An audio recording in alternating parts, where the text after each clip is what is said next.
A passenger train traveling from Abuja to Kaduna derailed on Tuesday morning, triggering panic among passengers and their loved ones.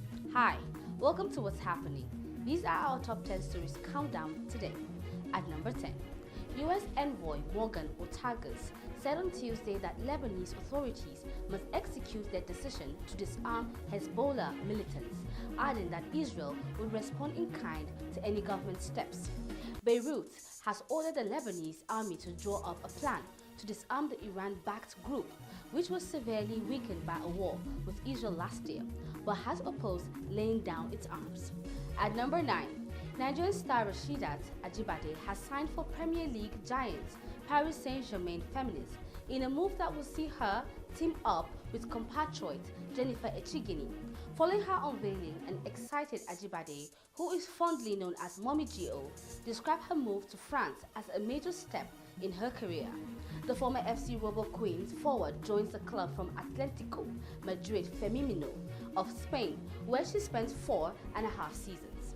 At number 8, in a new twist on Tuesday, the Benue State House of Assembly made a U-turn and confirmed the nomination of Timothy Yangia Onguga as commissioner. Onguga, a law lecturer at the Benue State University, was rejected last week by the Speaker, Awundana Ajo. However, the new Speaker, Alfred Bega, while reading a letter from Governor Hyacinth Aliyah on Tuesday, screened 5 nominees, including the law professor. At number 7, members of the Academic Staff Union of Universities on Tuesday embarked on a nationwide protest to highlight what they described as the federal government's persistent neglect of its long-standing demands. At the University of Jos, members of the union staged a demonstration before addressing journalists, where they announced their outright rejection of the recently introduced Tertiary Institution Staff Support Fund loan scheme.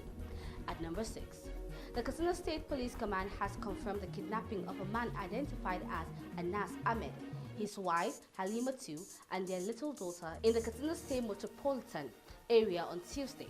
Confirming the incident, the spokesman of the command, Deputy Superintendent of Police Abubakar Sadiq, said the Commissioner of Police Bello Shehu visited the scene, deployed additional resources for the prompt rescue of victims and arrest of perpetrators. At number 5, the Debt Management Office has raised 136.16 billion naira from the federal government of Nigeria bond auction held in August 2025. A circular posted on the DMO's website on Tuesday said the auction featured the 17.94% FGN August 2030 and the 17.95% FGN June 2032 opening 7 years bond, each with an offer size of 100 billion naira.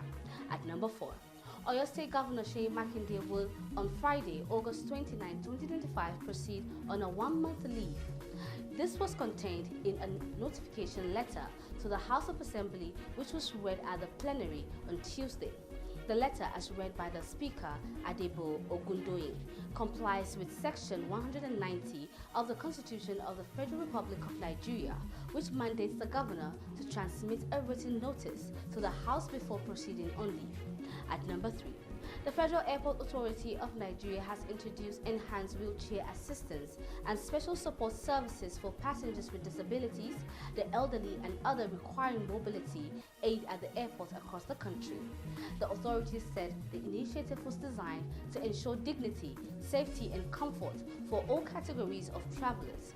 Announcing the development on Monday in a statement on X, FAAN's Director of Public Affairs and Consumer Protection, Obiageli Ora, noted that wheelchair services will now be available for check-in through boarding and on arrivals.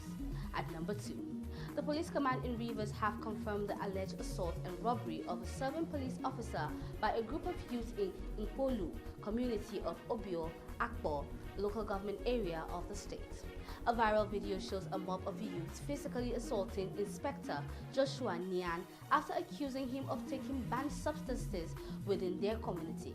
The spokesperson for the command, Superintendent of Police Grace Iringe Koko, told journalists in Port Harcourt on Tuesday that the incidents occurred on August 24th at about 10:30 a.m.